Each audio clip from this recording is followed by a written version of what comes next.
बड़ी खुशखबरी है, क्योंकि दोस्तों अगर आप एसबीआई म्यूचुअल फंड प्लान के अंदर लमसम इन्वेस्टमेंट करना चाहते हैं कम पैसे, तो फिलहाल दोस्तों म्यूचुअल फंड के अंदर एक ज़बरदस्त करेक्शन आया हुआ है, यानी गिरावट है, जिसका फ़ायदा आपको मिल सकता है।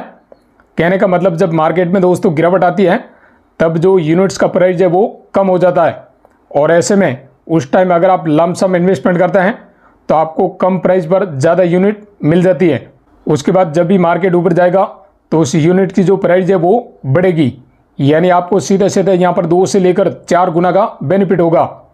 तो यहाँ पर दोस्तों अभी कुछ प्लान ऐसे हैं जिनकी पोटेंशियल ग्रोथ काफ़ी ज़्यादा है, और ऐसे में आप एक सही टाइम के अंदर म्यूचुअल फंड प्लान में इन्वेस्टमेंट करते हैं तो आप कम पैसे इन्वेस्टमेंट करके भी एक बड़ा फंड बना सकते हैं। क्योंकि दोस्तों सरकार का ज़्यादातर फोकस इन 2 सेक्टर पर है, जिसमें पहला है एनर्जी सेक्टर और दूसरा है इंफ्रास्ट्रक्चर। यानी इन दोनों सेक्टर की कंपनीज ने काफ़ी शानदार ग्रोथ की है, जिसमें दोस्तों एनर्जी सेक्टर के कुछ ऐसे स्टॉक भी हैं जिन्होंने सिर्फ 1 साल के अंदर 200 से लेकर 300% का भी हाई रिटर्न दिया है।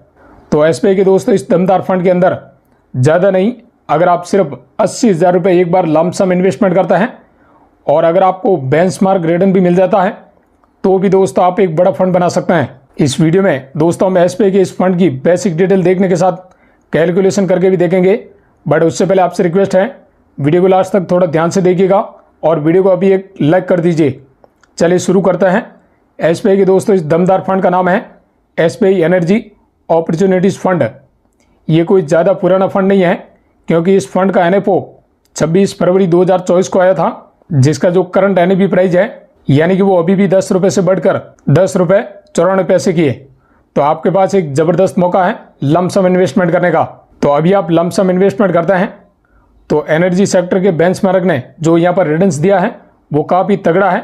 रिटर्न्स वगैरह देखें उससे पहले दोस्तों इसका ज़बरदस्त पोर्टफोलियो देख लेते हैं। इस फंड में टोटल 26 एनर्जी सेक्टर के बेहतरीन स्टॉक हैं, जिसमें अगर हम टॉप 10 होल्डिंग्स की बात करें तो यहाँ पर रिलायंस इंडस्ट्रीज़ में सबसे ज़्यादा 27% पैसा इन्वेस्टमेंट किया गया है।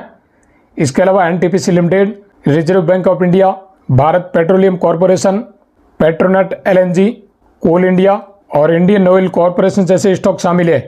तो अगर हम एनर्जी सेक्टर के दोस्तों बेंचमार्क रिटर्न्स की बात करें तो पिछले सिर्फ 1 साल में 48% का रिटर्न दिया है, पिछले 3 साल में 19% का, जबकि पिछले 5 साल में 23.5% का रिटर्न प्रोवाइड किया है। लेकिन हम दोस्तों कैलकुलेशन के लिए सिर्फ 19% का रिटर्न एक्सपेक्ट करते हैं कि आने वाले टाइम में इतना रिटर्न आपको मिल जाएगा, और आप इसमें लमसम सिर्फ एक बार 80,000 रुपये इन्वेस्टमेंट करते हैं तो 5 साल के टाइम पीरियड में आपके 80,000 रुपये पर 1,10,000 का एस्टिमेटेड रिटर्न मिल जाएगा। यानी जो टोटल वैल्यू बनेगी 5 साल में वो 1,90,000 रुपये की। 10 साल के टाइम पीरियड की बात करें तो 80,000 रुपये पर 3,75,000 का आपको एस्टिमेटेड रिटर्न मिल जाएगा। यानी जो फंड की टोटल वैल्यू बनेगी 10 साल में वो 4.5 लाख के करीब। जबकि दोस्तों 15 साल के टाइम पीरियड में आपके 80,000 रुपये पर 10,07,000 का एस्टिमेटेड रिटर्न मिल जाएगा। यानी जो फंड की वैल्यू बनेगी 15 साल में वो 10,27,000 रुपये की। जबकि 20 साल के टाइम पीरियड में 25,14,000 का एस्टिमेटेड रिटर्न मिल जाएगा, और जो फंड की वैल्यू बनेगी फाइनल वो 25,94,000 रुपये की। जबकि 25 साल के टाइम पीरियड में 61,11,000 का एस्टिमेटेड रिटर्न मिल जाएगा, और टोटल जो वैल्यू बनेगी वो 61,91,000 रुपये की। वहीं मान लीजिए आपके पास 80,000 रुपये तक एक्स्ट्रा अमाउंट है और आप उसको इस फंड के अंदर लगाकर छोड़ देते हैं आने वाले 30 साल के लिए, तो 30 साल में आपके मात्र 80,000 रुपये पर 1,46,00,000 का एस्टिमेटेड रिटर्न मिल जाएगा। यानी आपका इन्वेस्टमेंट मिलाकर जो फाइनल वैल्यू बनेगी 30 साल बाद वो 1,47,00,000 रुपये। अब इसमें मान लीजिए आप इन्फ्लेशन रेट को एडजस्ट भी करेंगे तो भी आपके पास दोस्तों यहाँ पर 80 से लेकर 90 लाख रुपये का फंड बन जाएगा 30 साल बाद भी। भाई मान लीजिए आपके पास 80,000 रुपये भी नहीं है और आप मंथली सिर्फ 1,000 रुपये के ऐसे भी करते हैं आने वाले 20 साल तक, तो 20 साल में 2,40,000 आपका इन्वेस्टमेंट होगा, लेकिन उसकी जो फाइनल वैल्यू बनेगी वो 27,19,000 रुपये की। जबकि आप लॉन्ग टर्म पर्पज से अपने बच्चों के फ्यूचर के लिए आने वाले 30 साल तक मंथली सिर्फ 1,000 रुपये डालते हैं इस फंड के अंदर, और ये फंड 19% का रिटर्न देता है। तो ऐसे में यहाँ पर आपका पैसा इन्वेस्टमेंट होगा मात्र 3,60,000 रुपये, लेकिन उसकी जो फाइनल वैल्यू बनेगी वो 1,82,00,000 रुपये की, और उसमें से टैक्स वगैरह कट कटा के आपके पास करीब 1.5 करोड़ रुपये का फंड होगा 30 साल बाद। लेकिन ज़रूरी नहीं है कि आप 1000 रुपये की ऐसे भी करें, आप इस फंड में मिनिमम 500 रुपये की ऐसे भी कर सकते हैं और मिनिमम लमसम आप 5000 रुपये से जो इन्वेस्टमेंट शुरू कर सकते हैं। इस फंड की अगर हम फंड साइज की बात करें तो वो यहाँ पर 8833 करोड़ रुपए का है। यानी दोस्तों इतने कम टाइम के अंदर इतने पैसे लोगों ने इस फंड में इन्वेस्टमेंट किए हैं। क्यों?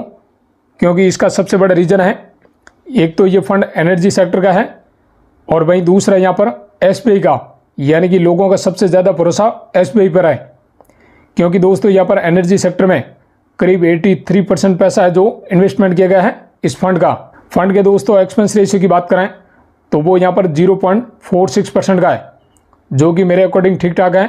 वहीं एग्जिट लोड की बात करें तो इन्वेस्टमेंट किया गया पैसा अगर आप 1 साल से पहले विड्रॉल करते हैं तो आपको 1% एग्जिट लोड चार्ज देना होता है। साथ ही साथ आपको 15% short term capital gain tax भी देना होता है।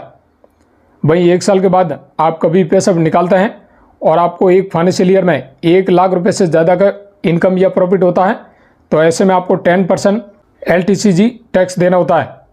तो दोस्तों इस म्यूचुअल फंड में गवर्नमेंट का फोकस बहुत ज़्यादा है, क्योंकि एनर्जी सेक्टर का फंड है, यानी एनर्जी सेक्टर काफ़ी तेज़ गति से बढ़ने वाला है। मतलब ये सेक्टर दोस्तों आपको आने वाले 5 से 10 सालों में ज़बरदस्त रिटर्न बनाकर देगा। लेकिन दोस्तों ये एक थीमेटिक फंड है, इसलिए यहाँ पर मॉडरेट रिस्क कैटेगरी में आता है। तो अगर आपका टारगेट यहाँ पर 5 साल से ऊपर इन्वेस्टमेंट करने का है तभी दोस्तों आप इस फंड में इन्वेस्टमेंट करें। क्योंकि मान लीजिए मार्केट कभी डाउन जाता है और आप शॉर्ट टर्म के लिए इन्वेस्टमेंट करते हैं तो वहाँ पर आपका पैसा माइनस भी हो सकता है। और जैसा कि आपको पता है कि कंपाउंड रिटर्न का जो बेनिफिट है वो हमेशा लॉन्ग टर्म में मिलता है, यानी कि कम से कम आपको 5 से लेकर 10 साल का है जो कम से कम इन्वेस्टमेंट करना है, तभी आपको कंपाउंडिंग का बेनिफिट मिलेगा। दोस्तों इस फंड को लेकर मेरा कोई भी रिकमेंडेशन नहीं है, ये फंड बढ़िया परफॉर्म कर रहा है, इसलिए वीडियो सिर्फ एजुकेशन पर्पज़ के लिए है। इसके पास्ट परफॉर्मेंस के हिसाब से मैंने यहाँ पर आपको है जो डिटेल्स बताई है। अब एसबीआई का फंड क्यों लिया है, तो यहाँ पर एसबीआई एएमसी इंडिया की सबसे बड़ी यानी कि नंबर 1 एएमसी है, जिसका टोटल AUM यानी कि जो एसेट अंडर मैनेजमेंट साइज है वो यहाँ पर 9,81,000 करोड़ रुपये से ज़्यादा का हो चुका है। यानी दोस्तों आप एसबीआई पर भरोसा देके लोगों का लगभग 10,000 करोड़ रुपये इन्वेस्टमेंट कर रखे हैं। तो अगर आप कम पैसे इन्वेस्टमेंट करके एक बड़ा फंड बनाना चाहते हैं तो दोस्तों आप एसबीआई के इस नए फंड के अंदर इन्वेस्टमेंट कर सकते हैं।